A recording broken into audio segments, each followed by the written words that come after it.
maintenant sur IDFM Radio Anguin jusqu'à 11h. À demain. C'est parti. Ça, c'est le passage. Ça, j'ai gardé le programme d'hier. Bon, bah, vous avez le droit de ne pas être réveillé le matin quand vous mangez. Mais non, j'ai gardé le programme d'hier à la technique et du coup. C'est pas grave. Bon, bah, c'est bien, on a le droit de rigoler, hein.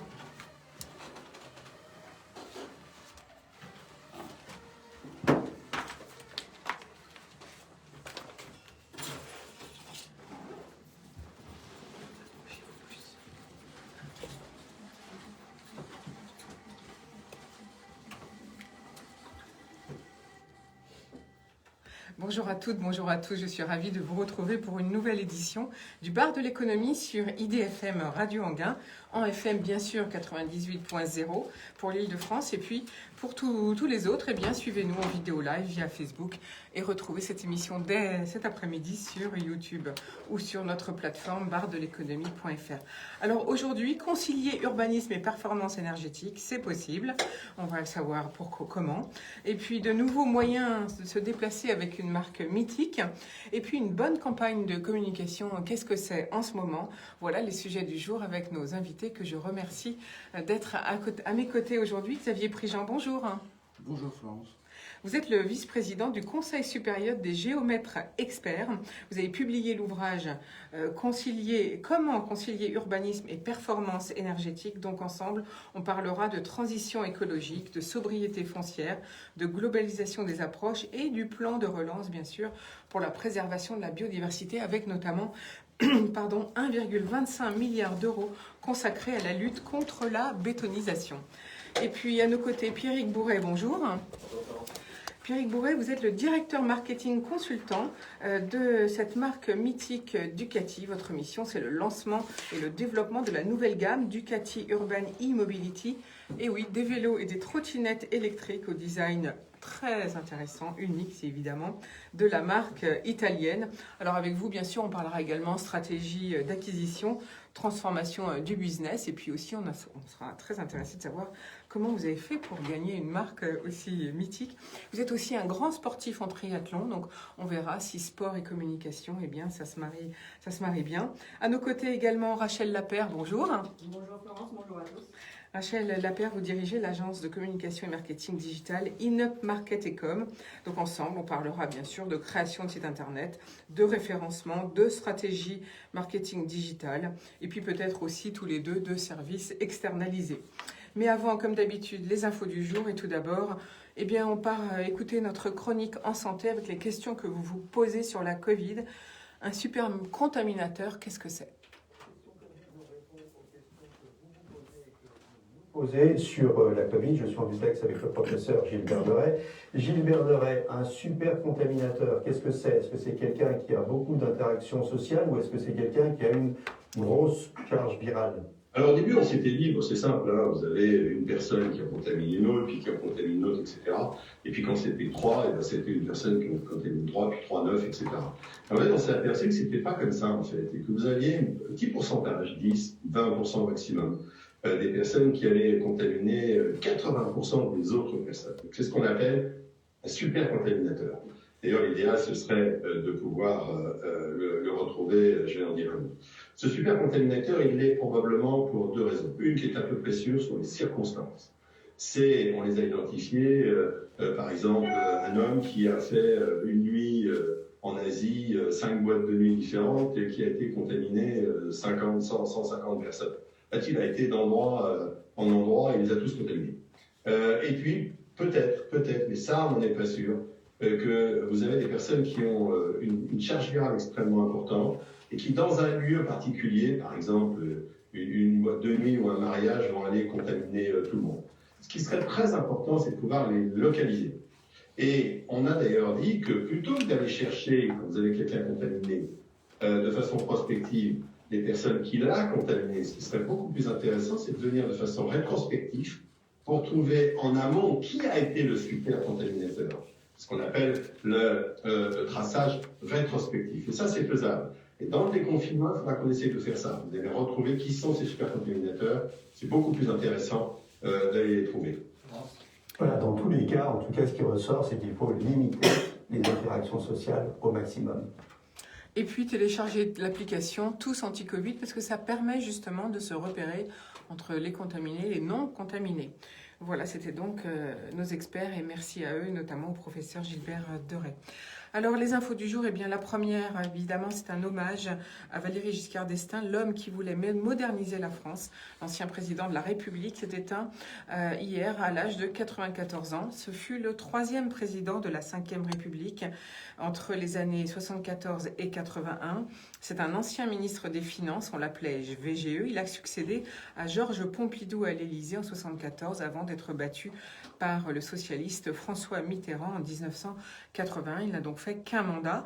Un Européen convaincu, un homme de rupture. Il était aussi académicien. Il était alors le plus jeune président de la 5e République, 48 ans, et s'est employé à faire voter des mesures qui ont marqué l'histoire de la France, notamment la majorité à 18 ans, la dépénalisation de l'avortement pour laquelle Simone Veil, alors ministre de la Santé, s'était battue, l'interruption volontaire de grossesse, c'était eux, l'IVG comme on dit, et puis aussi le divorce par consentement mutuel. Il avait même songé à abolir la peine de mort, une idée à laquelle il avait renoncé, ce qui ne l'avait pas empêché de refuser la grâce de 3 condamnés à mort, dont celle de Christian Ranucci. Le TGV, Airbus, c'est aussi lui. Le musée d'Orsay, c'est lui. L'ancienne gare sera inaugurée en 1986 sous le nom de musée d'Orsay, que vous connaissez tous évidemment maintenant. Les dîners dans les familles de Français, c'est lui. Le téléphone, eh bien, le fait qu'on ait maintenant 20 millions de lignes, c'était lui. Et puis aussi l'arrêt de l'ORTF et le fait qu'on ait plusieurs chaînes de télévision, c'est lui aussi. Mais en 73, les difficultés économiques suivent la crise énergétique mondiale, entraînant le désastre pour Valéry Giscard d'Estaing, 2 chocs pétroliers, puis le chômage pour la première fois s'envole. La France compte 400 000 chômeurs quand il est élu. Il y en aura 4 fois plus à son départ de l'Élysée, 7 ans plus tard, malgré les efforts de rigueur de son 2e Premier ministre, Raymond Barre, qui succédera à Jacques Chirac en 1976. On se souviendra aussi de l'affaire des diamants de Bokassa en 81, un cadeau qu'il avait reçu par l'empereur autoproclamé de Centrafrique, qui évidemment finit de ternir son mandat et qui lui fera peut-être perdre sa réélection à 55 ans. Et c'est peut-être aussi la majorité à 18 ans qui lui fait perdre sa réélection, puisque les jeunes avaient voté massivement pour François Mitterrand. En 84, il redevient député à l'issue d'une élection législative partielle. Et il poursuivra la politique jusqu'en 2004. Alors on retiendra aussi de lui à l'Europe, un architecte clé de l'intégration européenne. Il forme un tandem avec le chancelier Helmut Schmidt et tous deux croient à cette communauté européenne. Ils sont rejoints en 1973 par le Royaume-Uni et tous les 3 seront à l'origine du premier système monétaire européen en 1979. Il a aussi impulsé la création du Conseil européen en 1974 pour officialiser, je cite, les réunions entre les chefs d'État européens. Et puis il a inauguré le Palais de l'Europe à Strasbourg en 1977. C'est lui qui poussera Simone Veil à la présidence du Parlement européen.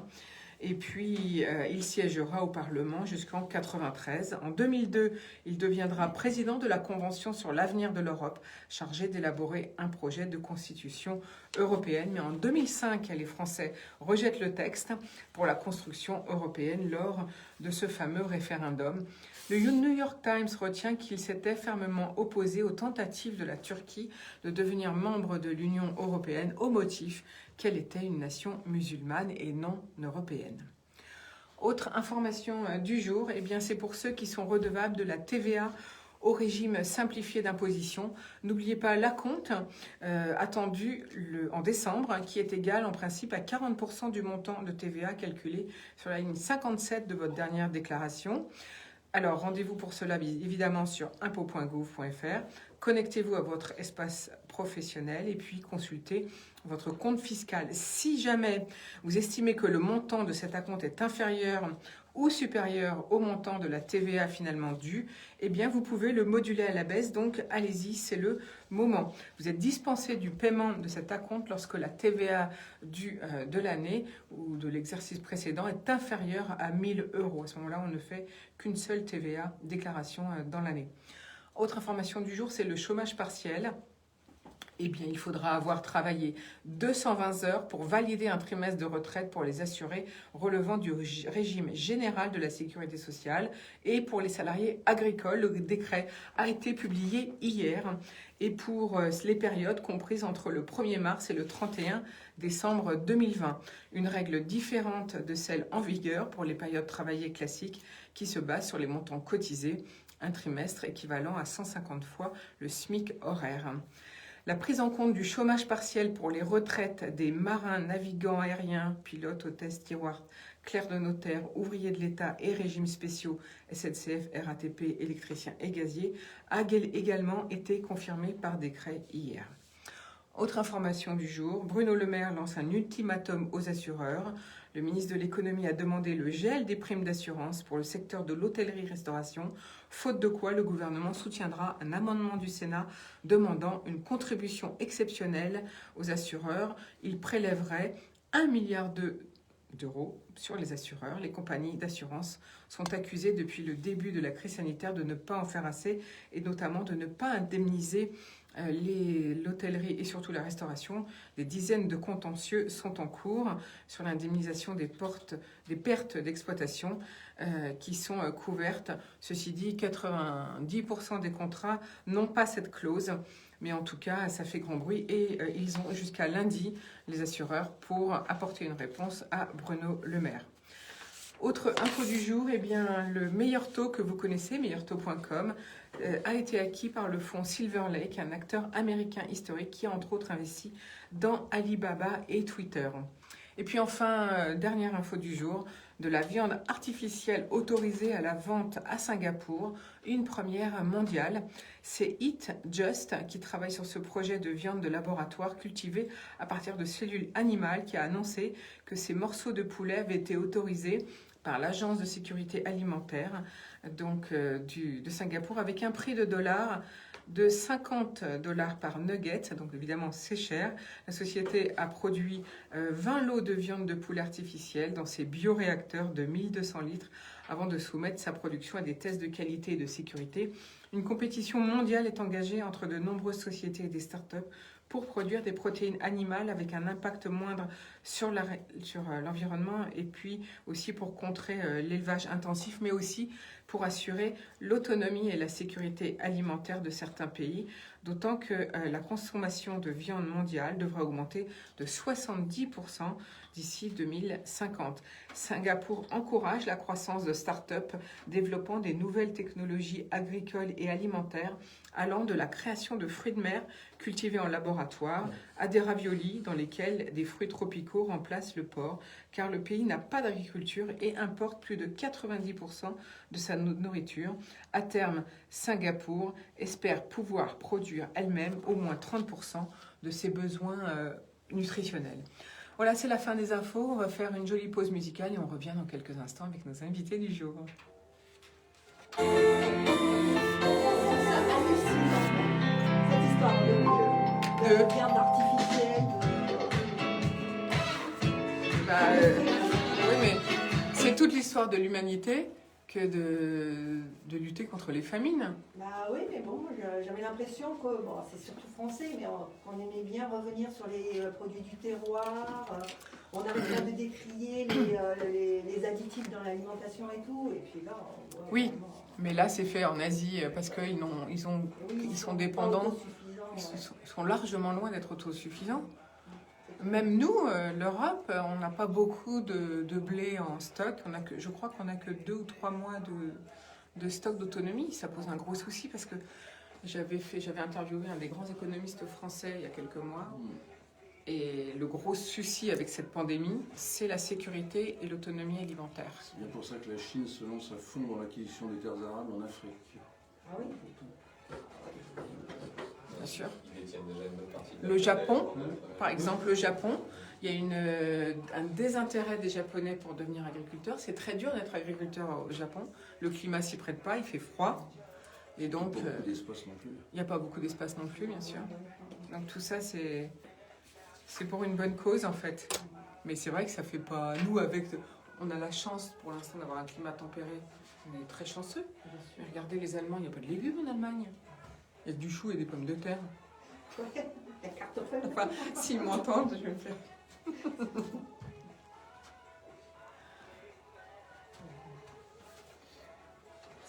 C'est quoi la pause? C'est une frayeur. Il était là, celui-là.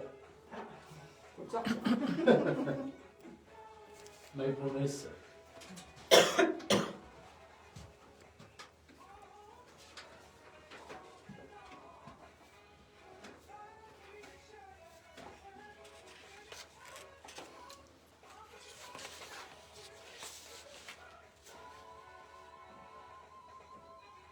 Claude.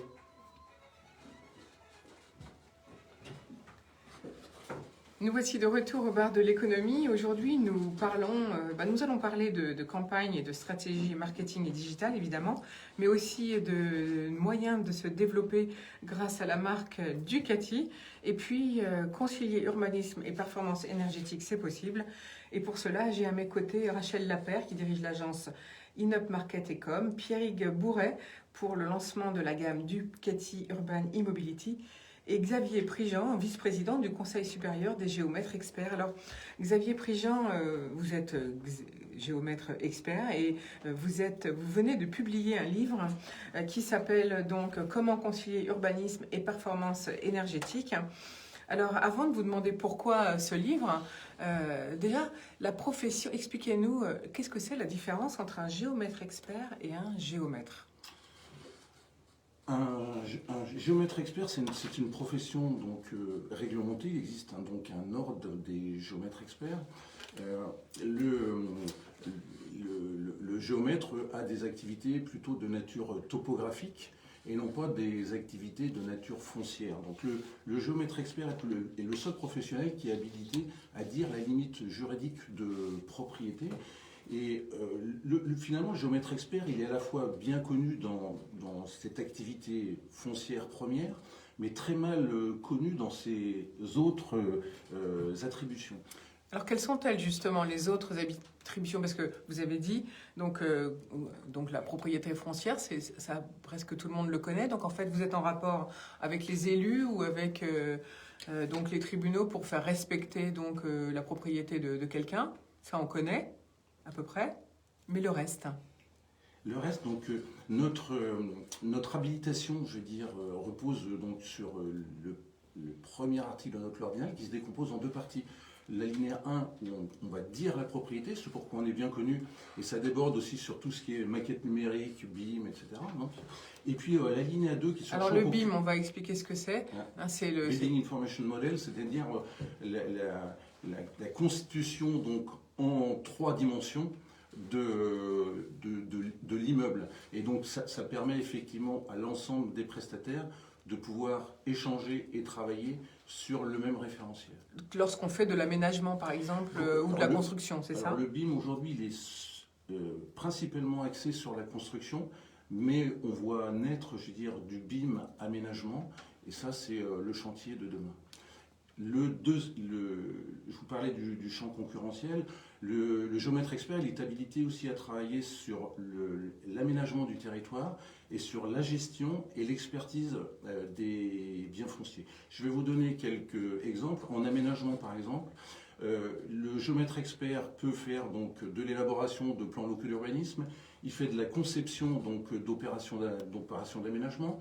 Il peut être bureau d'études, VRD en voirie, réseaux divers, tout ce qui est conception des réseaux techniques souterrains. Il peut être bureau d'études en environnement pour tout ce qui est études d'impact, dossier de loi sur l'eau, etc. Il peut faire de la concertation de projets urbains. Il peut faire de l'assistance à maîtrise d'ouvrage en transition énergétique. Et c'est ce pourquoi, effectivement... Vous êtes là aujourd'hui. Je suis là aujourd'hui. Et puis, sur la partie immobilière, il peut être administrateur de biens, donc faire de la gestion locative pour autrui. Définir, je veux dire, le montage juridique des opérations immobilières, comment effectivement superposer des permis sur les autres pour pouvoir répondre au double objectif de compacité, de mixité sociale, etc. Tout ce qui est le montage propre d'une opération immobilière, est-ce que je suis en copropriété, est-ce que j'ai d'autres outils qui me permettent effectivement de passer des ventes. Et puis il a aussi une activité d'expertise en évaluation immobilière, aussi bien donc en valeur vénale, en valeur locative ou en estimation de préjudice. Il peut intervenir également sur de l'expropriation. Et il intervient aussi bien en amiable qu'en judiciaire, puisque certains géomètres experts sont experts judiciaires auprès des tribunaux. Donc, c'est très vaste finalement comme champ de métier. C'est un champ qui est très vaste et donc qui est mal connu. Et finalement, le géomètre expert, il intervient de façon transversale sur l'acte de construire et d'aménager, depuis la valorisation foncière, l'étude de faisabilité, la maîtrise d'œuvre, jusqu'à l'assistance à maîtrise d'ouvrage pour le compte de collectivités ou d'aménageurs, de promoteurs, de particuliers. Alors pour le particulier, on a bien compris, vous l'avez bien expliqué. Par contre, qui sont vos clients? Qui fait appel à vous pour toutes les parties un peu plus professionnelles, j'allais dire? Eh bien, donc c'est ce que je vous disais. Donc les maîtres d'ouvrage, donc que ce soit les collectivités, que ce soit les aménageurs ou les promoteurs. On travaille aussi bien évidemment avec les constructeurs et les particuliers aussi viennent nous voir de temps en temps pour valoriser leurs biens en disant voilà, j'ai un terrain, qu'est-ce que je peux en faire, voilà, est-ce que je peux monter une opération d'aménagement, qu'est-ce qui me restera en aide dans ma poche. Il y a certains de nos confrères qui font aussi de la gestion patrimoniale. Vous voyez, donc en fait, on intervient sur tout le champ de l'aménagement et de la construction. Et le géomètre expert, il a cette particularité sur les professionnels de l'aménagement et du cadre de vie, d'avoir une double compétence technique et juridique. Alors justement, là en ce moment, on est tous en transformation digitale. Donc là, vous nous avez parlé de la transformation digitale des géomètres et de toute la profession immobilière avec le BIM. Mais vous n'en êtes pas à votre premier livre. Là, vous publiez un énorme ouvrage de 600 ou 400 pages. 445. Voilà. Comment concilier urbanisme et performance énergétique?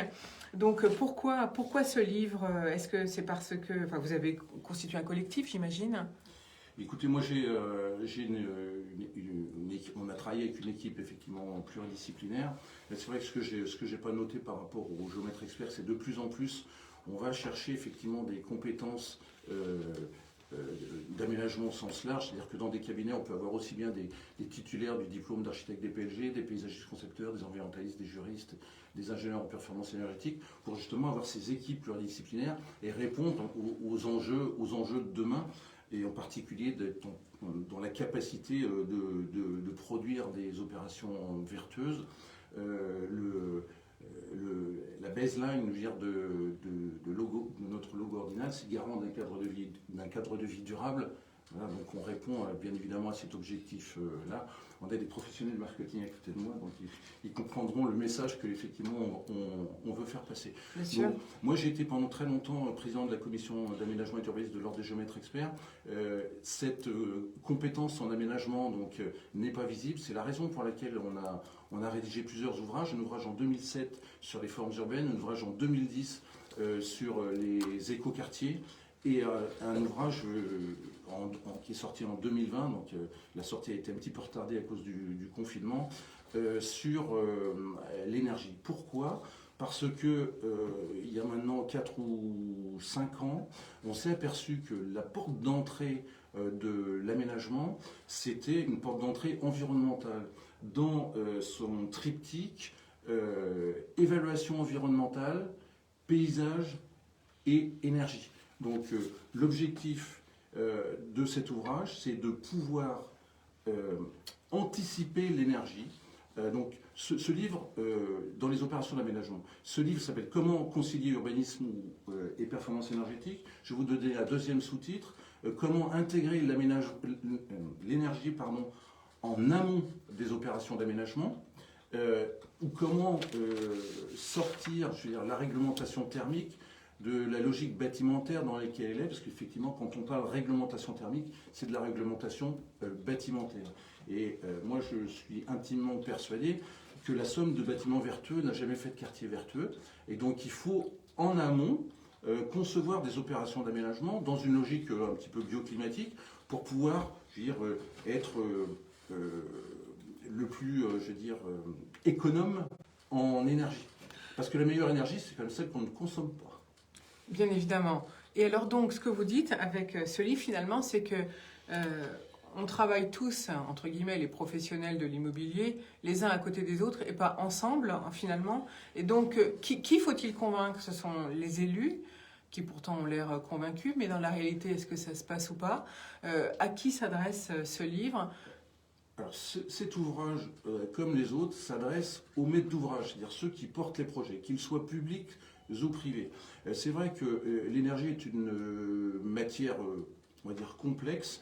Donc cet ouvrage, il est décomposé finalement en 3 parties. Une première partie un petit peu théorique, on a revisité complètement la réglementation thermique et l'évolution des RT. Il existe aussi énormément de labels, donc on a essayé de replacer la réglementation thermique dans l'ensemble du dispositif législatif de ces 30 dernières années.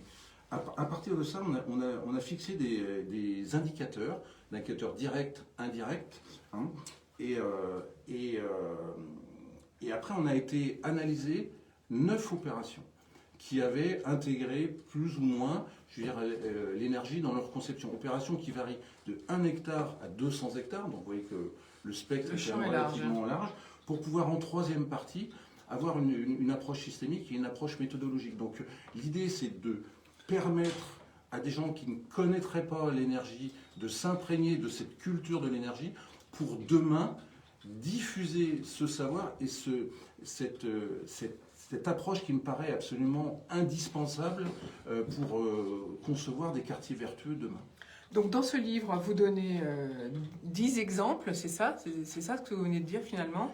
Ce ne sont pas des exemples, c'est-à-dire qu'on a regardé effectivement des opérations, c'était intéressant de voir comment ils ont pu intégrer plus ou moins cette approche énergétique. Donc il y a des cas concrets, c'est ça que je veux dire, avec les bénéfices et les points négatifs, j'imagine. Ce que je vous disais, donc on a fixé effectivement 3 indicateurs, des directs, des indirects et des variables, et les 9 opérations ont été analysées au regard de ces indicateurs, ce qui permet d'essayer non pas de les comparer, je veux dire, mais de regarder effectivement ce qui avait conduit à leur conception, pour que demain, quand on se retrouve devant une opération, je veux dire, on puisse définir les enjeux en matière énergétique. L'objectif à terme, je suis un fervent partisan de ce que j'appelle, c'est un petit néologisme, la massification des approches. C'est-à-dire qu'il faut entraîner la majorité des gens dans cette dynamique. Il faut aussi de temps en temps, plutôt que d'avoir des objectifs trop élevés et d'avoir trop peu de personnes à essayer de les atteindre, peut-être descendre un tout petit peu les objectifs pour emmener tout un chacun. Et pour moi, on fait une opération vertueuse, même quand on fait un seul lot de terrain à bâtir, puisque effectivement, en fonction de l'orientation de sa maison, si on joue avec les apports solaires, etc., on répond à des objectifs énergétiques. Donc cet ouvrage, il a cet objectif-là, qui est un objectif de sensibilisation, et bien évidemment aussi de montrer la compétence de la profession des géomètres experts dans ce domaine. Et notamment, donc je rappelle ce livre, donc ça s'appelle Comment concilier urbanisme et performance énergétique, dans lequel vous présentez 9 opérations avec donc de différentes surfaces. C'est un guide finalement pour on va dire une meilleure conception énergétique du bâtiment en quelque sorte. Un guide, alors je ne sais pas. Disons que nous, on a essayé au travers de cet ouvrage qui peut se lire, donc il y a 3 parties comme j'ai expliqué tout à l'heure, on peut passer de la première partie à la 3e, revenir à la seconde, etc. Donc finalement, voilà, c'est un livre d'appui à la conception des opérations d'aménagement. Alors vous dites qu'il y a même des critères d'analyse, quels sont-ils? Les critères d'analyse des indicateurs, donc sont des indicateurs directs, indirects et des indicateurs dits variables, puisqu'il y a aussi une approche très importante sur la gouvernance des opérations d'aménagement. Et on ne peut aller effectivement dans des opérations vertueuses que si le porteur de projet a véritablement cette volonté. Et ça veut dire que qui doit se mettre autour de la table pour pouvoir y arriver, Xavier Prigent? Je rappelle que vous êtes donc vice-président du Conseil de l'Ordre des géomètres experts. Qui doit se mettre autour de la table? Je dirais presque tout le monde. En fait, quand on regarde un petit peu une opération d'aménagement et l'enchaînement effectivement des acteurs, vous avez effectivement la collectivité. Ensuite, vous avez effectivement le propriétaire foncier quand il ouvre son terrain à l'urbanisation. Après, vous avez l'urbaniste quand il va faire effectivement le schéma, ce qu'on appelle dans notre jargon la structuration morphologique du développement. Vous avez l'architecte et ou, je veux dire, le constructeur de maison, sans oublier aujourd'hui l'usager, puisque en fait, l'usager, je veux dire, il intervient forcément dans la réussite d'une opération. Donc non seulement il faut que chaque acteur ait une action vertueuse, mais il faut aussi que la chaîne des acteurs soit vertueuse. Et donc il faut être en capacité d'emmener la collectivité des acteurs dans la conception d'une opération d'aménagement, dans cette trajectoire. Alors justement, ça tombe bien dans le plan de relance annoncé par le gouvernement et notamment avec la volonté, entre guillemets, de ne plus trop artificialiser les sols français, c'est ça? Est-ce que vous êtes d'accord avec cette politique de zéro artificialisation, notamment, par exemple, pour l'Île-de-France? Alors, vous parlez donc de la trajectoire zéro artificialisation nette, qui vient d'ailleurs d'être rebaptisée sobriété foncière. Hein. Donc, bien évidemment qu'il faut effectivement essayer de concevoir des opérations dans une logique de sobriété foncière. Après, comment est-ce qu'on peut, je veux dire, réduire les zones artificialisées? Je pense que d'ailleurs, la première des choses, c'est de tenter d'urbaniser ou de construire dans ce qu'on appelle les dents creuses, c'est-à-dire les espaces non bâtis dans les espaces urbanisés. Mais aller, je veux dire, dans des dents creuses, c'est parfois compliqué. On peut avoir quelquefois une multiplicité de propriétaires fonciers. Emmener tous les propriétaires fonciers dans la même temporalité, c'est pas toujours facile. Les collectivités ne sont pas toutes amenées à dire puisque c'est comme ça, je vais exproprier les gens pour faire une opération d'aménagement. Donc c'est quand même beaucoup plus compliqué d'aller urbaniser à l'intérieur d'un espace urbain que de partir en extension. C'est la raison pour laquelle, je veux dire, cette trajectoire de sobriété foncière, cet objectif de sobriété foncière est initié. Donc c'est un bon objectif. Il faut faire attention quand même qu'on n'ait pas une trop forte, je veux dire, aspiration métropolitaine. La France n'est pas simplement la France des métropoles, c'est la France de tous les territoires. On a bien vu avec la pandémie qu'ils n'en voulaient pas des métropoles, tout le monde aspire à aller en rural. Et nous, Ordre des géomètres experts, on est quand même très proche des territoires. Hein, on dit souvent qu'on est le professionnel d'aménagement qui a les pieds dans les bottes, c'est-à-dire qu'on va sur les terrains, on regarde la réalité effectivement des opérations. Et moi je pense qu'il faut réfléchir à la capacité de proposer du logement de façon mesurée dans les centres urbains secondaires ou tertiaires pour pouvoir fixer les gens là où ils habitent, d'accord, et éviter les mouvements pendulaires qui sont bien évidemment émetteurs de gaz à effet de serre. Alors avec ce livre, donc, en tant que professionnel, vous êtes donc tout un groupe à avoir rédigé ce livre de 400 pages, Comment concilier urbanisme et performance énergétique. Vous donnez des indicateurs pour les professionnels, parce qu'il y a beaucoup de bâtiments publics, notamment, je pense police, justice, préfecture, école, université, à rénover en fait. Donc ça fait des gros chantiers, on en a pour des années. C'est certain. On en a quelquefois pour des années. C'est toujours compliqué de rénover des bâtiments existants. La problématique... Qu'est-ce qu'il vaudrait mieux faire, hein, tout casser et reconstruire de A à Z? Je ne me risquerai pas à répondre à cette question, puisqu'en fait, chaque cas est particulier. En tout cas, ce qui est certain, c'est qu'il faut aller bien au-delà, je veux dire, de la simple réflexion bâtimentaire sur la capacité propre du bâtiment et de pouvoir travailler sur effectivement un espace qui est plus large. Et l'un des indicateurs, et ça vous fera certainement une transition avec l'un de vos invités, c'est la mobilité. Bien sûr, c'est la mobilité. Alors justement, il y a des variables fixes, j'allais dire, et puis il y a des variables indirectes.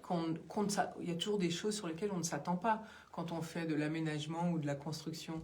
notamment, comme vous dites, je sais pas, l'avis du consommateur, la mobilité, prévoir ce genre de choses. Oui, et puis on a aussi d'autres choses parfois auxquelles on ne s'attend pas, c'est la découverte de zones humides, des problématiques de biodiversité, comment est-ce qu'on intègre effectivement les contraintes des uns et des autres. Mais je pense que l'objectif, c'est pas de dire il y a une zone humide, on ne peut absolument rien faire.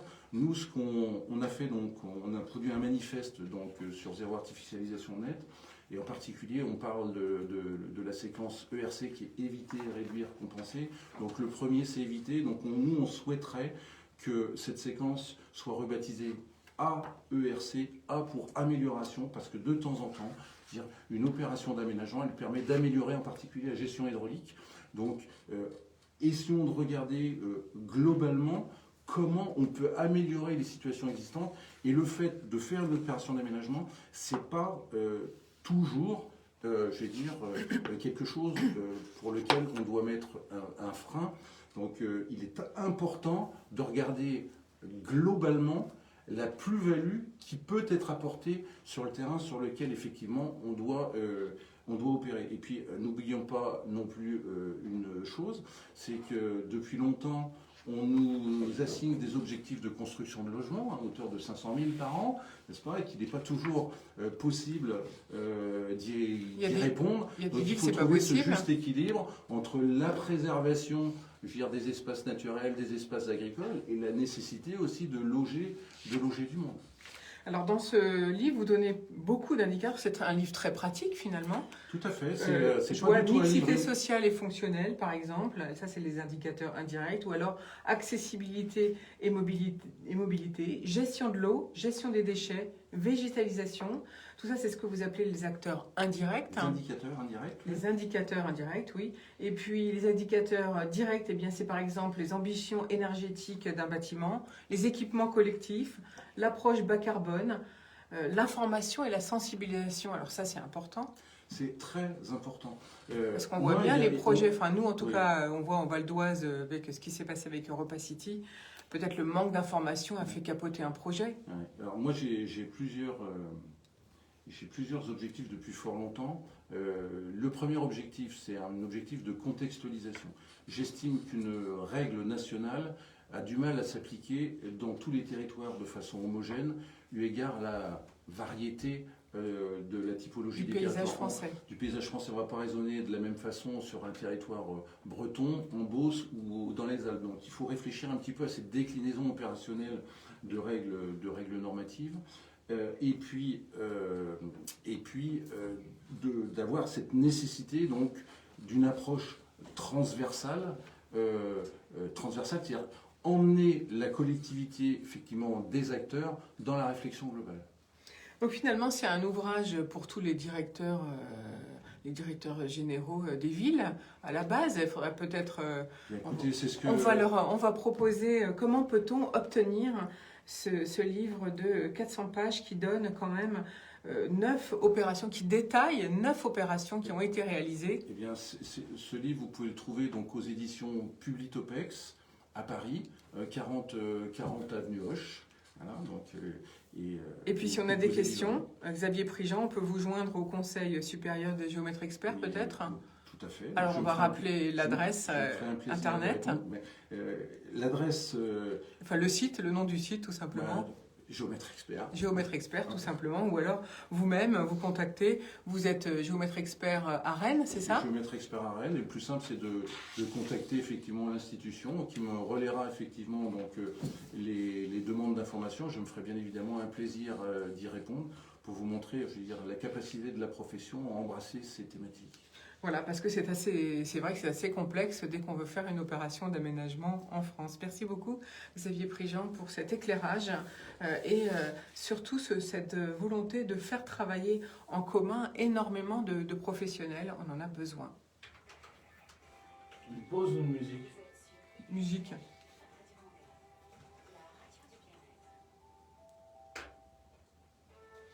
Voilà, on fait une petite pause musicale et après on change de sujet. Est-ce que vous pouvez intervertir tous les deux? Ou vous Xavier, allez là-bas. Ouais, pas de souci. Puis, ça vous dérange pas. Et puis, on va faire venir le jeune homme. Vous avez vu, je vous ai fait votre transition.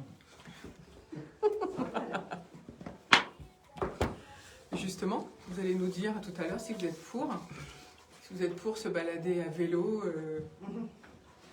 électrique, en moto, en trottinette. Alors moi je suis pour, la seule chose qui m'inquiète, c'est l'incivilité de ceux qui utilisent les trottinettes. Ça, c'est vrai. La vitesse à laquelle ils circulent. Moi, j'ai failli me faire C'est renverser. extrêmement dangereux. Je sais pas comment. Ah bah moi, en sortant de chez moi, j'ai failli me faire renverser. Comment on peut les éduquer? Je sais pas comment on fait. Ça va être dur. Prendre des maillots, peut-être, ou des amendes. Comme des accidents sur les Moi, j'ai un ami avocat des droits des victimes, il passe son temps là-dessus. Yasmine Les Kaï. accidents, victimes, KYD. C'est ça. Walked out. Walked out. Ok.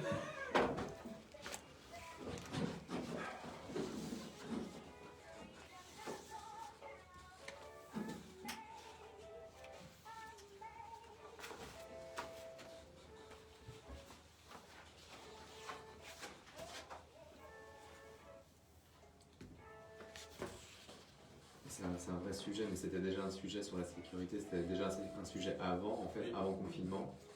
Et avant avant l'explosion en fait Oui. Mais moi, c'est la vitesse à laquelle ils circulent. Alors, qui est pourtant limitée, hein. Ouais, non, Qui est mais pourtant limitée. c'est bien. C'est comme Limité? On se demande s'il faudrait Non mais pas attendez, limiter. une trottinette, ça Elles va sont- super elles- vite. Elles sont toutes. Elles sont Ouais, toutes. elles sont détaillées à combien? 25. 25, c'est énorme pour Ouais. Pour une Non, trottinette. à 25 sur les pistes cyclables, parce que les trottoirs sont interdits maintenant. Mais, sur les pistes cyclables, c'est tout à fait acceptable. Le problème, c'est que beaucoup d'usagers aujourd'hui débrident leurs appareils. Ah bon? Parce que moi, ils ça. vont bien plus vite que Bien 25. sûr, bien sûr. Elle les débride. Ah je oui, sais oui, pas. complètement. moi. Ouais. Parce que la plupart des modèles aujourd'hui permettent d'aller bien plus vite en fait. Et Donc, la vitesse maximale à laquelle ils peuvent aller débrider, c'est combien? 70? Ça dépend des modèles, mais Non. oui, les Ah bah, plus. je suis sûr. Si, si, oui, Je suis sûr. oui, 70, Alors, 80, ça 70, vous prenez un piéton ou une poussette, je veux dire. Bah, vous lui poserez la question, tiens. Voilà. Allez, on y retourne.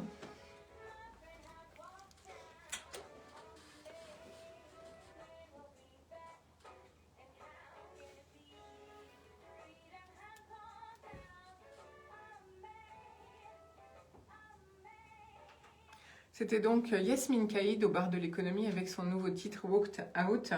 Vous êtes bien sûr toujours sur IDFM Radio Anguin et aujourd'hui nous parlons concilier urbanisme et performance énergétique, comment finalement se familiariser avec les enjeux énergétiques suite au livre publié par Xavier Prigent et l'Ordre des géomètres experts, un livre très intéressant de 400 pages.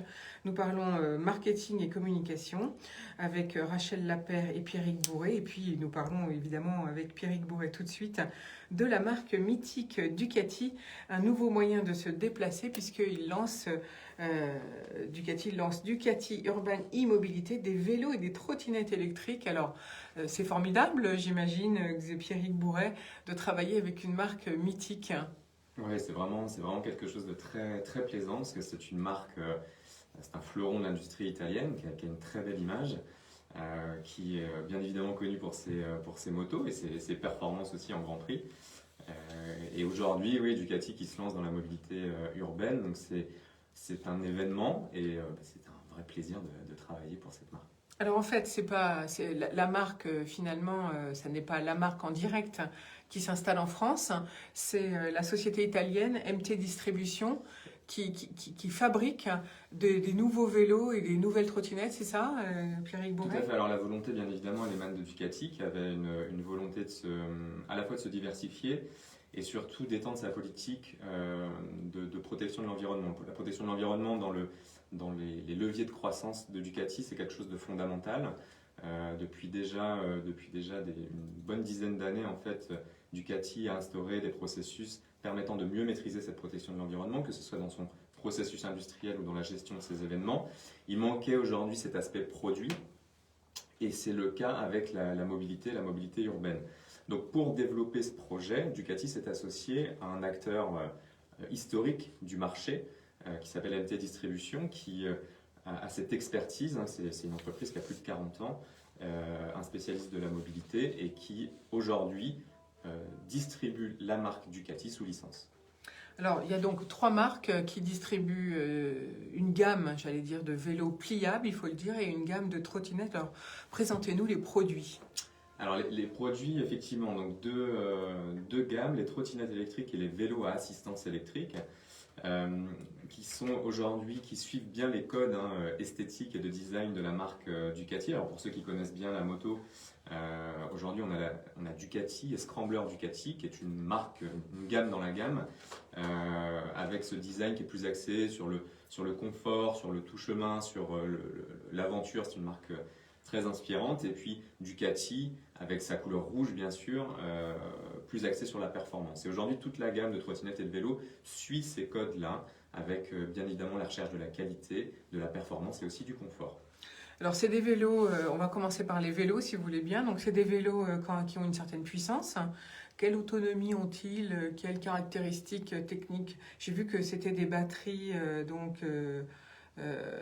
et puis un peu le poids aussi, parce que c'est important le poids d'un vélo. Bien sûr, alors ce sont des vélos qui ont une puissance relative, mais il y a surtout un travail qui a été fait sur l'autonomie. Donc aujourd'hui, dans des conditions à peu près normales, parce que chacun comprendra que ça dépend beaucoup de l'utilisation qu'on en fait, du relief, du poids également. Donc tout ça compte bien évidemment dans l'autonomie.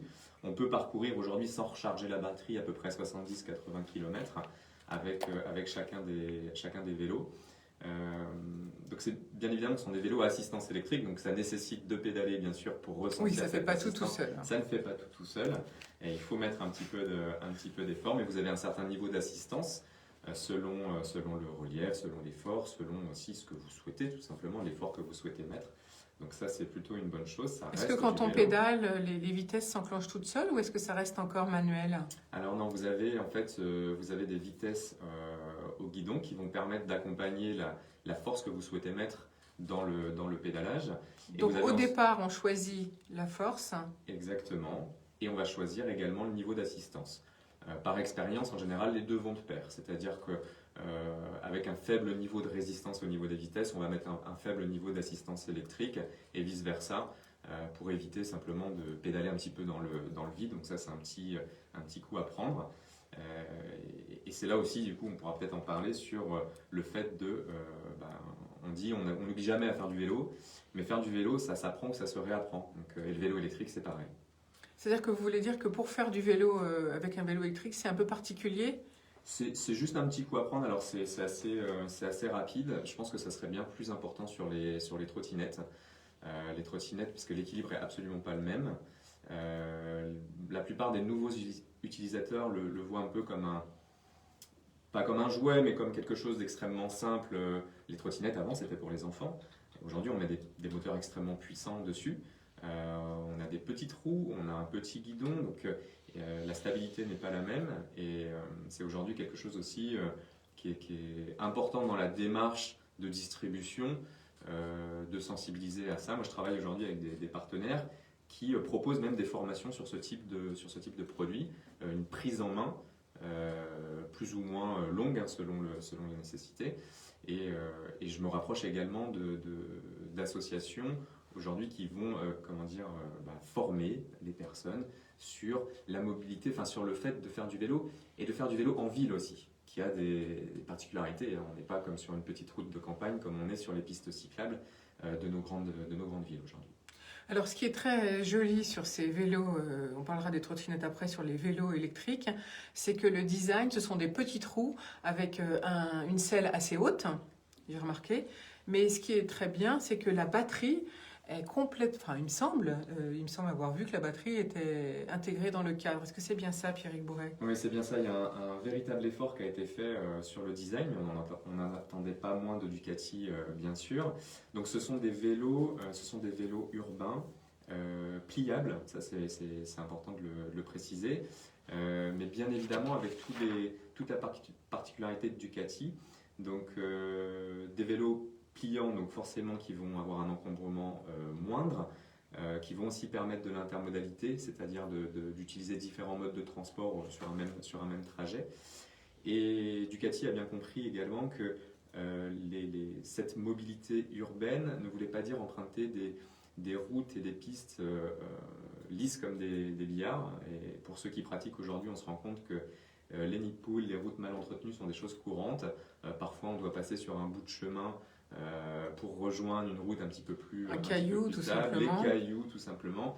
Et donc, il est important aussi d'avoir des vélos robustes avec des pneus adaptés, avec un cadre adapté. Donc les pneus sont assez gros, c'est ce que j'ai vu en tout cas. Les pneus sont assez gros. On a des pneus de 20 pouces sur certains modèles qui sont même crantés.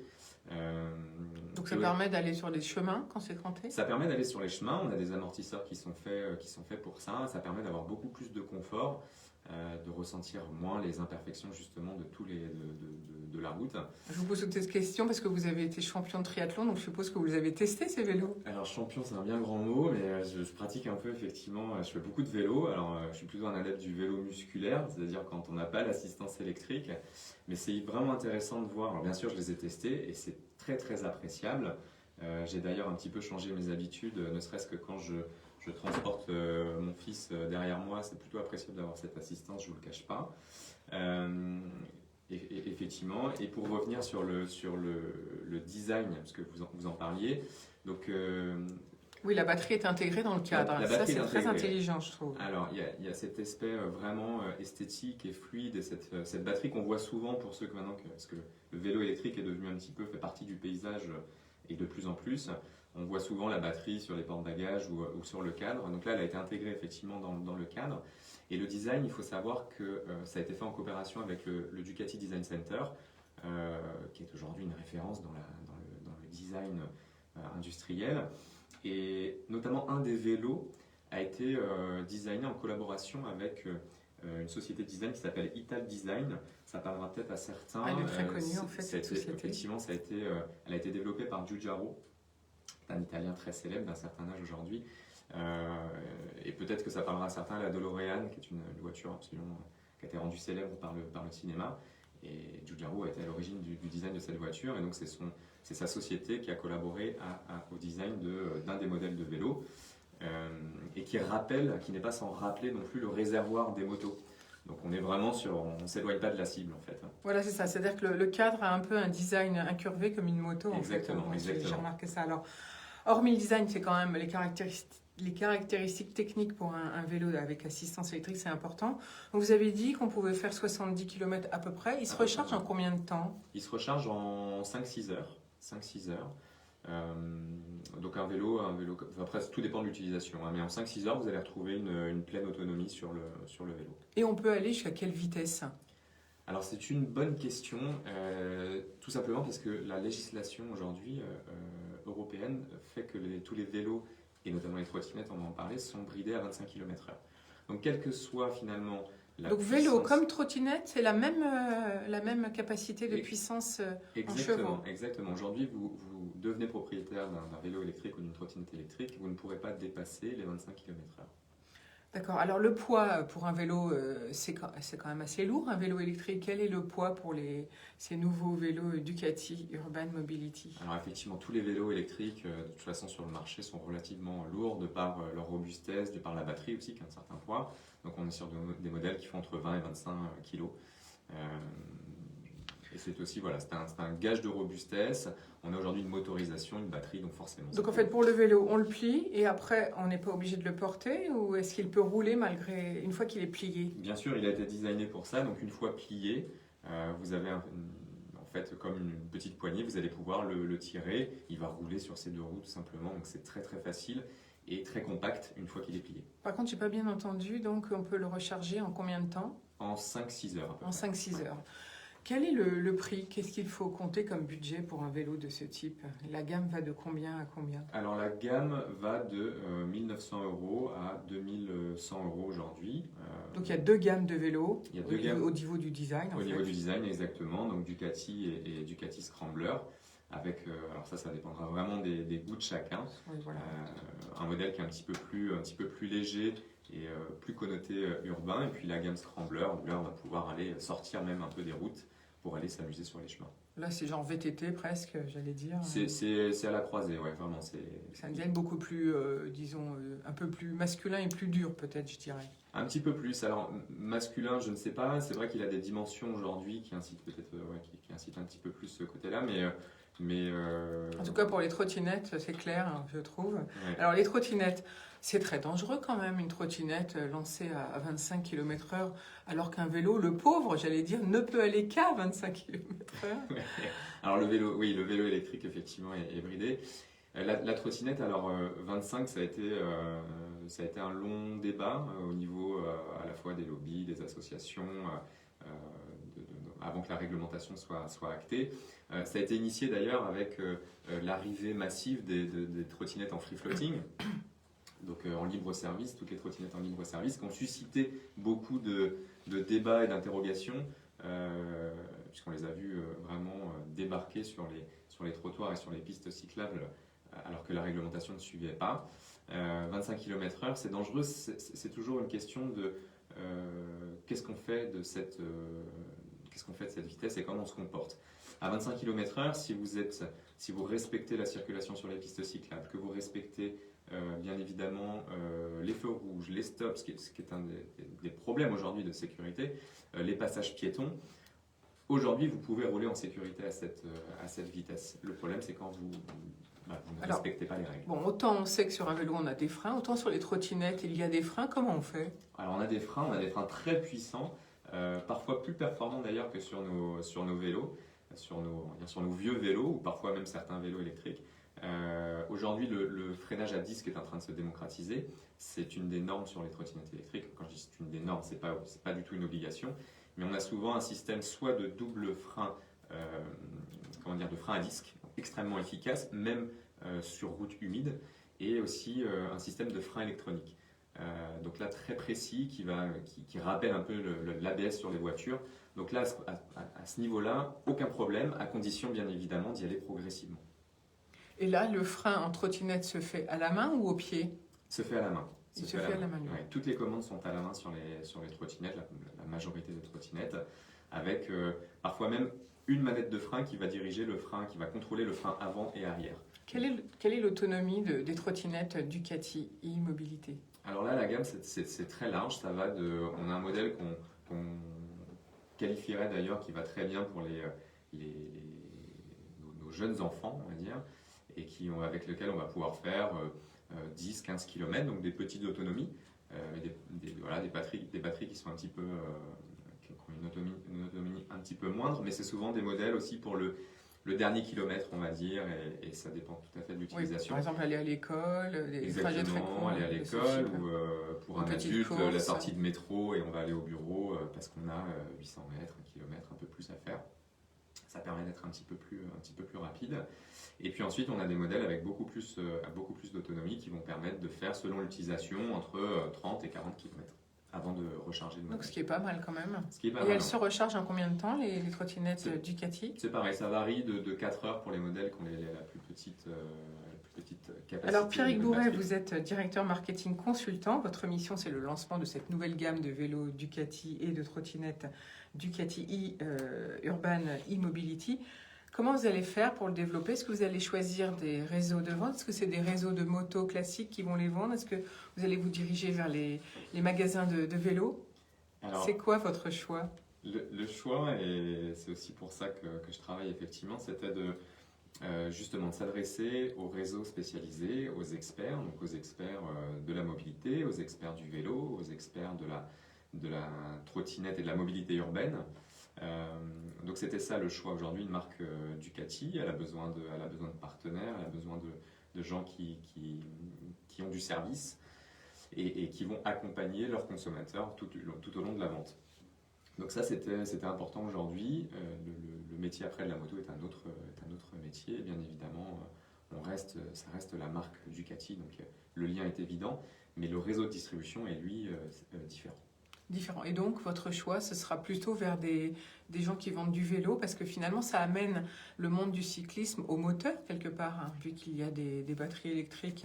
Donc, c'est un autre métier, en fait. Alors, oui, mais il y a des enseignes qui se sont spécialisées déjà depuis quelques années en fait, de par leur implantation, notamment très urbaine, dans leur choix, on va dire, géographique, qui se sont développés depuis des années sur cet aspect électrique, qui était une des demandes, une des tendances fortes, bien avant le contexte aujourd'hui que l'on connaît, et qui ont donc se sont spécialisés très rapidement sur cette mobilité urbaine.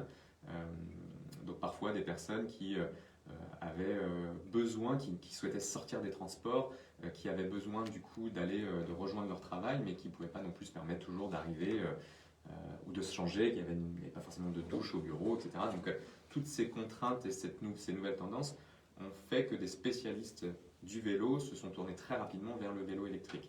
Et puis ensuite, on a d'autres acteurs aujourd'hui, peut-être plus éloignés des villes, mais qui voient bien évidemment cette tendance se développer et s'élargir. On a quelque chose, le maillage aujourd'hui est beaucoup plus important. Bien sûr. C'est une vraie tendance de fond. Alors du coup, si on veut acheter un vélo Ducati Urban Mobility, on va où? On fait comment? On fait comment? Ou une trottinette, évidemment. Alors on est aujourd'hui chez quelques spécialistes et indépendants en France, et puis les vélos qui vont arriver très prochainement, parce qu'ils ne sont pas encore disponibles, ils vont arriver très prochainement en début d'année chez des grands spécialistes. Alors tout ça est en cours de négociation, mais chez les grands spécialistes du vélo et de la mobilité qui sont aujourd'hui des chaînes sur le marché français. Donc en fait, vous êtes en pleine négociation, c'est bien ça, et on Exactement. pourra les trouver en janvier, on saura, on espère en tout cas qu'en janvier, on saura où pouvoir les acheter. Tout à fait. Et vous espérez donc être distribué par carrément des chaînes Bien sûr, bien connues. bien sûr, qui ont montré leur intérêt pour la marque. Tout à fait. Donc voilà, ça c'est encore le suspense. Le prix d'une trottinette, on l'a pas dit, il faut compter combien? Ça varie entre 300 € aujourd'hui pour le modèle d'entrée de gamme jusqu'à 1000 € pour les modèles les plus aboutis. On va poser la question à nos invités du jour. Est-ce que vous promèneriez ou en vélo, ou est-ce que peut-être vous le faites déjà, en vélo électrique ou en trottinette électrique? Rachel Lapère. Bah, disons que j'ai eu, je faisais beaucoup de vélo tous les dimanches, quel que soit le temps. Mon mari m'a amené sur le vélo électrique puisqu'on en fait beaucoup en disant comme ça on ira plus loin. Et moi je voulais pas parce que je disais non c'est pas du sport, c'est pas possible, il n'y a pas d'effort et tout ça, et puis c'est pas un Solex hein. Donc il faut faire des efforts malgré tout. Et puis en effet on va beaucoup plus loin, on fait beaucoup plus de kilomètres. Et donc vous le faites, vous le pratiquez déjà vous? Oui. Et donc, mais moi pas en ville. Hein. Pas en ville, uniquement voilà, pas pour le plaisir. pour le plaisir et le sport finalement. Exactement. Et vous, Xavier Prigent, alors est-ce que ça vous paraît un outil qui peut fonctionner avec votre profession de géomètre expert par exemple, ou est-ce que vous trouvez ça dangereux? Alors, moi je suis très sensible à la problématique de la mobilité et donc des mobilités douces. Donc forcément c'est un sujet qui m'intéresse. Donc moi j'ai essayé pour la première fois cet été un vélo électrique et je l'ai utilisé en montagne et j'ai réussi à remonter une piste noire, donc j'ai été impressionné par l'assistance électrique. Donc moi je reste persuadé que c'est certainement un très bon outil pour valoriser, je dirais, d'autres formes de mobilité. En revanche, moi je constate quand même que les trottinettes ont tendance à circuler de façon relativement rapide en ville, et c'est vrai que... Carrément trop rapide, il faut le dire même. La mixité des usages entre la voiture, les trottinettes et les piétons, donc on disait toujours c'est la voiture qui produit de l'incivilité. J'aurais tendance à penser qu'il faudrait être en capacité de raisonner les utilisateurs, plus de trottinettes d'ailleurs que de vélos. Et moi je trouve très bien le fait que vous ayez une vocation aussi à former un petit peu les utilisateurs. Et moi j'avais une question à poser, c'est-à-dire que moi je suis très sensible à la gestion de la mobilité, mais je suis aussi très sensible à la gestion des déchets. Et donc je voulais savoir quelle était votre réflexion sur le traitement des batteries usagées à terme. Et combien de temps dure-t-elle éventuellement? Après, qu'est-ce qu'on en fait? Oui, c'est vrai, c'est la grosse question. Alors Pierrick Bourret. Alors effectivement c'est un sujet. Aujourd'hui il y a une volonté, alors je ne vais pas parler au nom de Ducati, mais de ce qui se passe aujourd'hui sur le marché.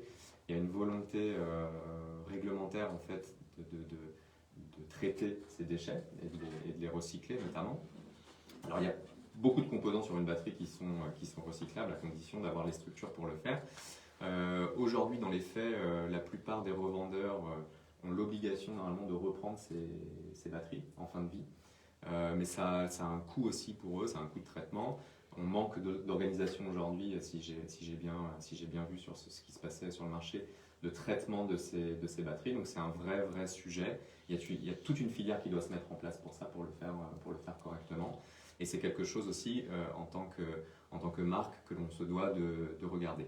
Mais je pense de ce que j'ai pu voir qu'il y a encore beaucoup d'efforts à faire. Il y en a eu de fait, notamment sur le recyclage de tous les appareils électroménagers, les appareils, toute l'électronique en fait, avec il y a une taxe qui existe, il y a des filières en place et il faut que la filière au niveau du recyclage des batteries se mette aussi en place. Alors il y en a, mais ça ne suit pas par rapport à... On en est au démarrage. On en est au en fait. démarrage, tout à Ça fait. c'est vrai. Pierrick Bourret, vous êtes directeur marketing consultant, vous avez votre propre agence finalement.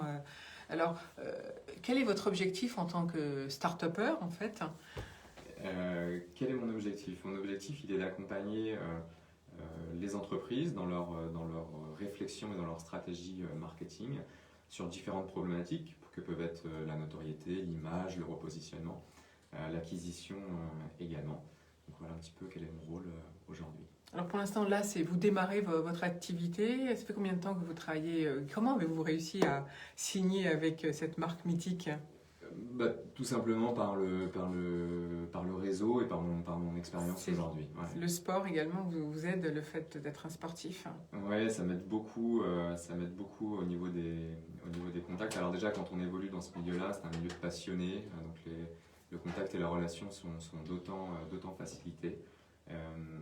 Ensuite, j'ai travaillé aussi longtemps pour une entreprise italienne, puis pour une entreprise chinoise. Donc j'ai cette expérience de bien connaître à la fois le marché européen, le marché italien et de connaître l'Asie, pour y avoir été un certain nombre de fois.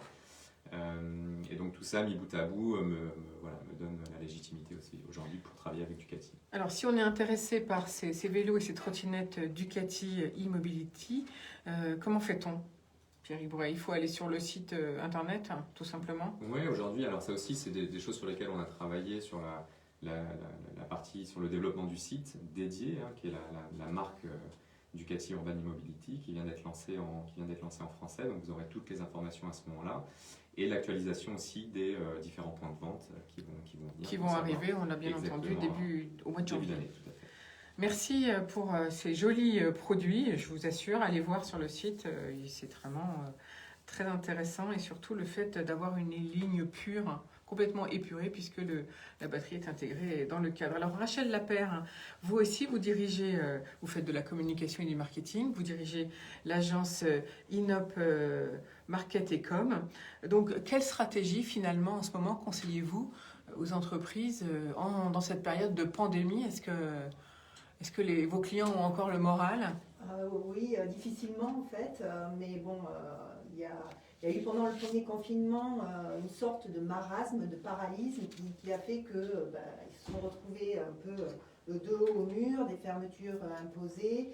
Il fallait réagir, mais peu ont réagi, justement dans l'attentisme. Et alors que, au contraire, il faut réagir, communiquer, ne pas se faire oublier, trouver un plan B. Alors c'est passé par le click and collect, c'est passé par la création de sites d'e-commerce et de la communication en masse sur les réseaux sociaux. Donc voilà, au niveau stratégie, comment ça s'est monté progressivement, mais pas tout de suite. Donc création de sites internet, j'ai eu pas mal de demandes, même d'intervention sur des sites qui existent déjà parce que on me demandait... La rénovation en fait. Exactement, parce que alors, on fait un instant T un site vitrine, on se dit bon c'est juste pour assurer les clients quand ils vont sur Google, ils voient qu'on existe, on est une société sérieuse. Et puis là, tout d'un coup ils se disent mince, il faut créer du trafic sur mon site pour qu'on me remarque. Et donc du coup mon site il est plus à jour, il est has-been, il n'est pas du tout tendance, il n'est pas référencé. Et donc là je suis intervenue vraiment beaucoup de fois sur des sites. Ça fait 25 ans déjà que vous faites du marketing, de la com. Donc, on peut dire que le besoin en ce moment, c'est de bien travailler son référencement. C'est Si le on- référencement, si sa vous- visibilité. C'est ça, pour ne pas se faire oublier ou se faire connaître, déjà, avant de se faire oublier, se faire connaître un maximum, faire connaître son offre, ses offres, et communiquer, créer un lien avec la cible.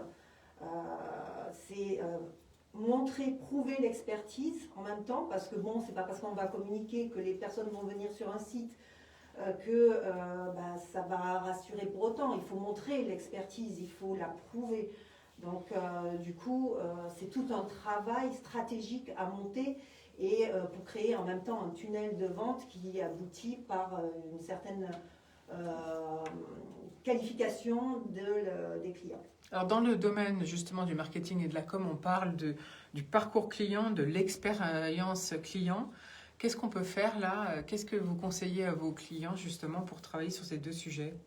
Justement, comme je disais, c'est vraiment prouver l'expertise, mais montrer en même temps qu'on connaît le besoin de sa cible. On n'est pas là pour vendre des solutions, on est là pour répondre à un besoin.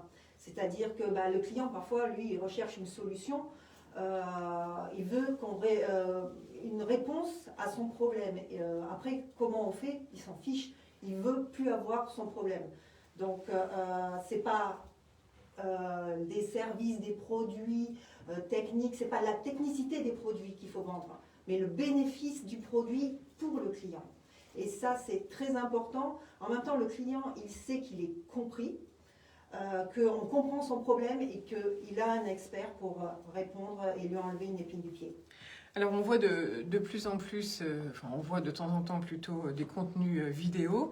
Est-ce que pour vous, c'est un moyen intéressant, la vidéo? Complètement. Est-ce que vous le conseillez?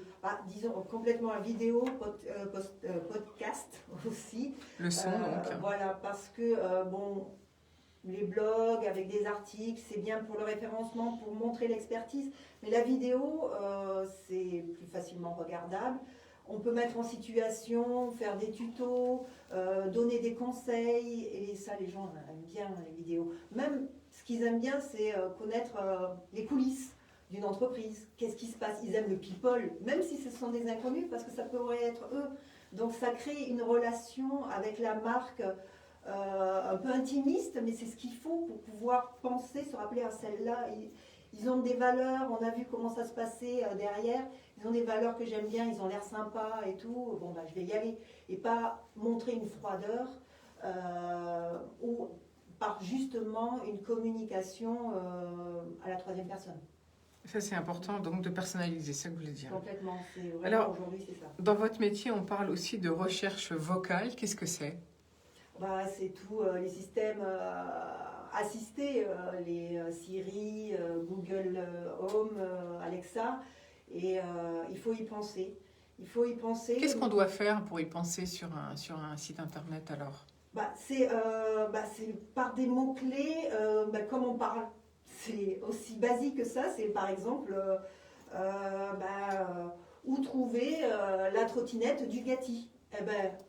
Voilà, ça sur le site, il faudra mettre où trouver la trottinette Ducati. Voilà. Donc, il faut vraiment rédiger comme on parle. Et là, pour les littéraires, parfois c'est difficile. Je peux vous dire, parce que je suis littéraire, j'aime bien l'écrit, la syntaxe. Les jolis mots, il faut oublier les jolis mots, vous voulez dire, ou les jolies phrases. Il faut aller droit au but pour la recherche vocale. Voilà. Un contenu efficace, c'est quoi pour vous finalement? Alors, il y a deux axes au niveau des contenus efficaces. Il y a la réponse à une question, c'est-à-dire apporter une valeur ajoutée à un contenu. C'est vraiment le premier niveau d'efficacité. C'est vraiment répondre à une question tout en donnant tout un cheminement de conseils, de petits tips, des exemples.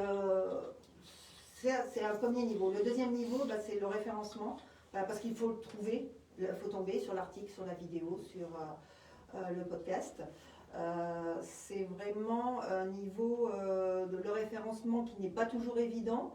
On ne s'improvise pas pro du référencement, mais il y a des techniques à connaître pour pouvoir faire vraiment un contenu efficace d'un point de vue référencement.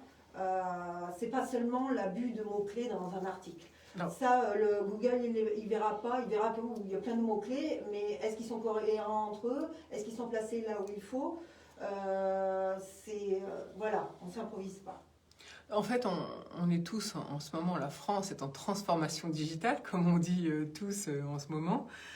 Si tout le monde a un site internet, ça suffit pas en fait. C'est pas pour ça qu'on sera plus vendu, mieux vendu. Pas du tout. On parle du click and collect, mais c'est pas la panacée non plus. Ça c'est très américain en fait comme technique.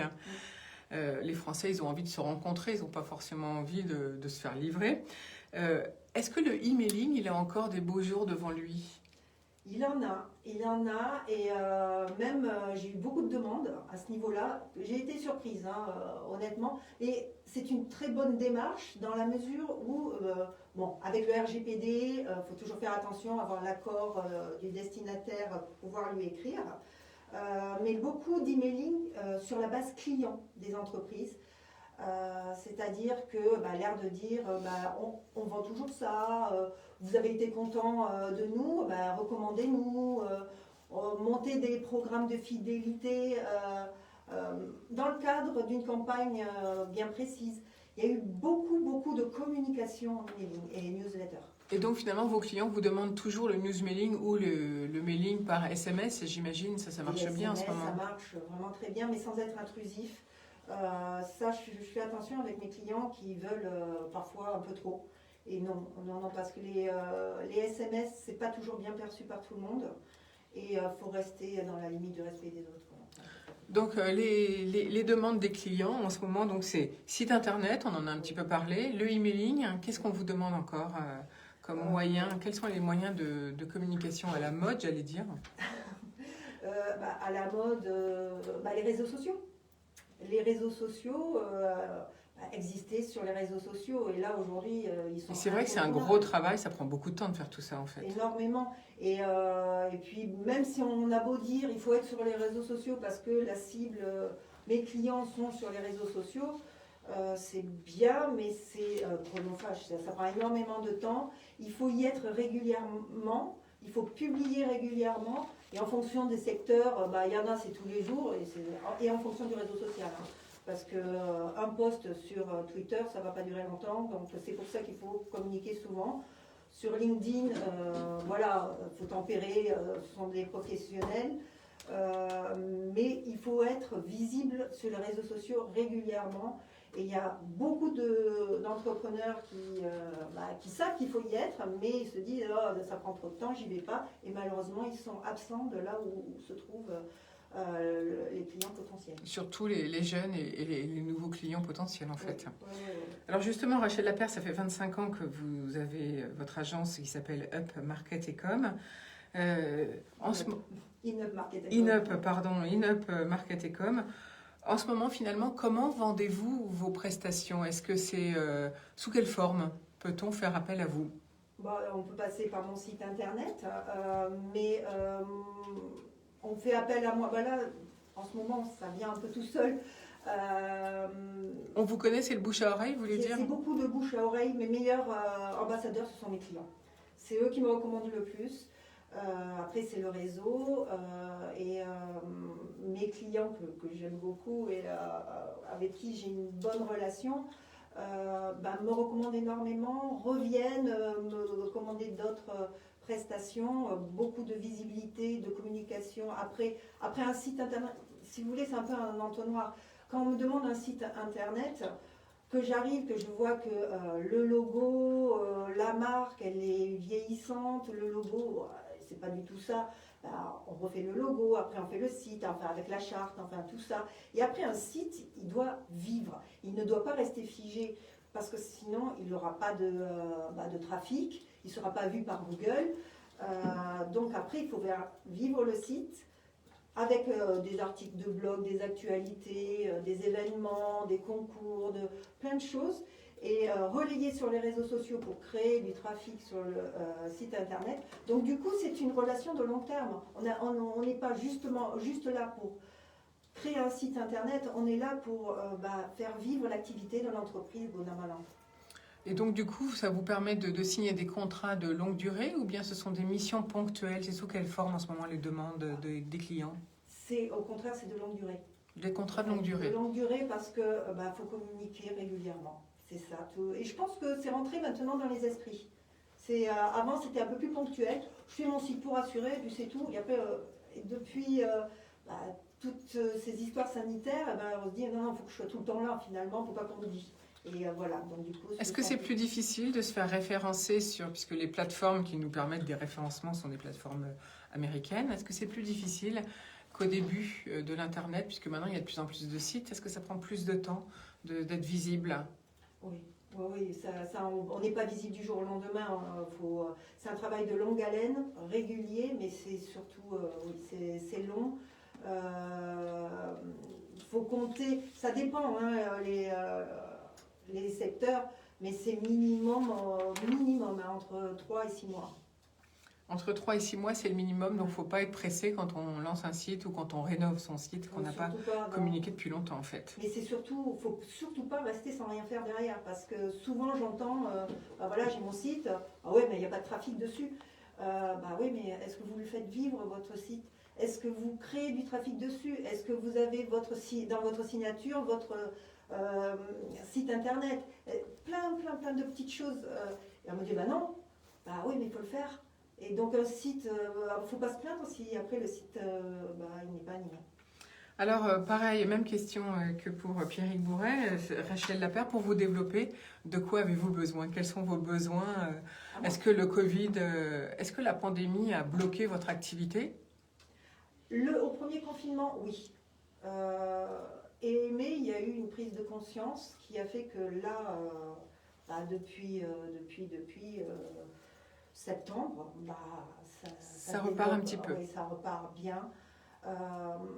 Contre toute attente, j'aurais cru que les aides du gouvernement allaient même booster.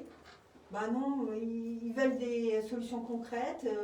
Même parfois, c'est moi qui dis, vous savez que vous avez droit à une aide. Oui, c'est compliqué. Et puis on y va quand même. Voilà.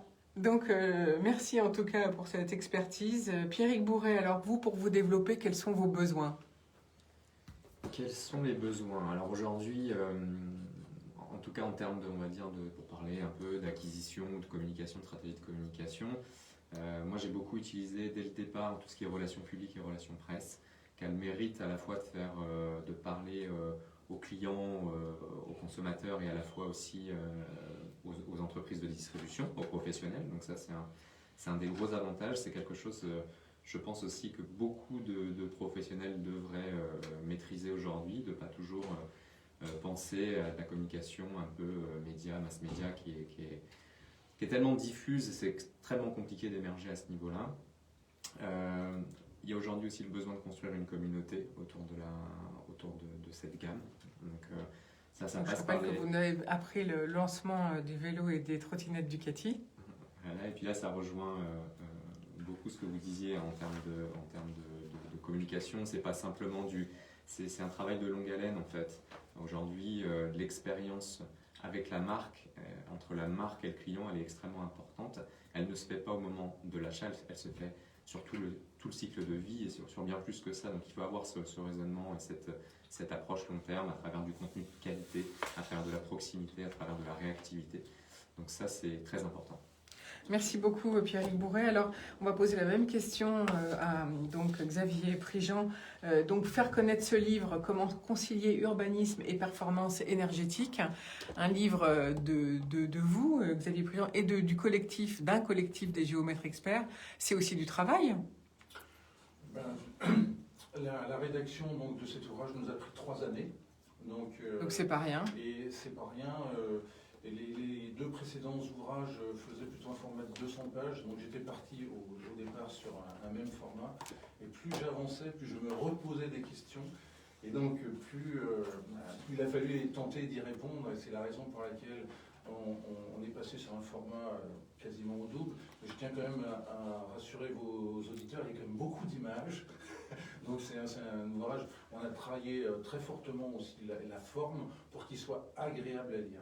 Alors je rappelle qu'en plus, c'est ce qui prend beaucoup de place, et c'est ça l'intérêt en fait, ce sont les cas concrets, hein, donc les fameuses 9 opérations dans lesquelles vous faites votre analyse à la fois de l'impact de ce qui est direct et de ce qui est indirect.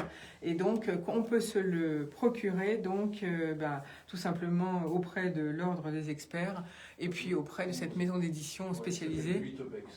Voilà, merci beaucoup à vous trois pour cette présence ce matin. On pourrait retrouver cette émission sur notre plateforme bardeléconomie.fr dès cet après-midi et puis aussi sur notre chaîne YouTube, Barre de l'économie tout simplement.